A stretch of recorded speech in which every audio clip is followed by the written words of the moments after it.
Avanigadda YCP కార్యాలయంలో నిర్వహించిన సమావేశంలో సింహాద్రి రమేష్ బాబు జనసేన నేత బాలశౌరి తీవ్రస్థాయిలో మండిపడ్డారు. నాగాయలంక మండలం ఏటిమొగ ఎదురుమొండి బ్రిడ్జికి ఆటంకాలు సృష్టించిన వ్యక్తి బాలశౌరి అని రమేష్ బాబు ఆరోపించారు. ఇంటి దొంగను ఈశ్వరుడు కూడా పట్టుకోవడం సాధ్యం కాదనే సామెత బాలశౌరిని చూసే తెలుస్తుందన్నారు. అది గమనించి బ్రిడ్జి నిర్మాణానికి తన వంతుగా సీఎం జగన్ దృష్టిలో పెట్టి టెండర్ దశకు తీసుకొచ్చానన్నారు.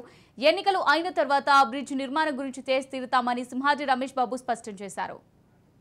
పార్టీ ఆయన జీవితకాలం బతికించింది. ఖాళీగా ఉన్నప్పుడు ఆయన గెలవనప్పుడు ఒక భాషా సంఘం చైర్మన్ ఇచ్చి ఆయనకు హోదా ఇచ్చి ఆయన ప్రచారం చేస్తే ఆ కాంగ్రెస్ పార్టీ కష్టాలను ఒక తన్నుదని తెలుగుదేశంలోకి వచ్చావు.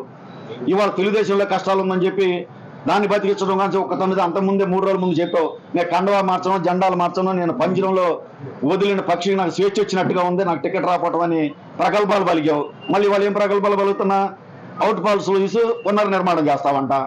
165 కోట్ల డెల్టా ఆధునీకరణలో నిధులు అప్పుడున్న రాజశేఖర రెడ్డి గారు ఇస్తే వాటిని దుర్వినియోగం చేసావు. కట్టాల్సింది అప్పుడు అది కూడా రికార్డెడ్ గా ఉంది. ప్రూఫ్ చేయమంటావా? ఇవన్నీ రికార్డెడ్ గా మాట్లాడుతున్నావు నువ్వు. దానికి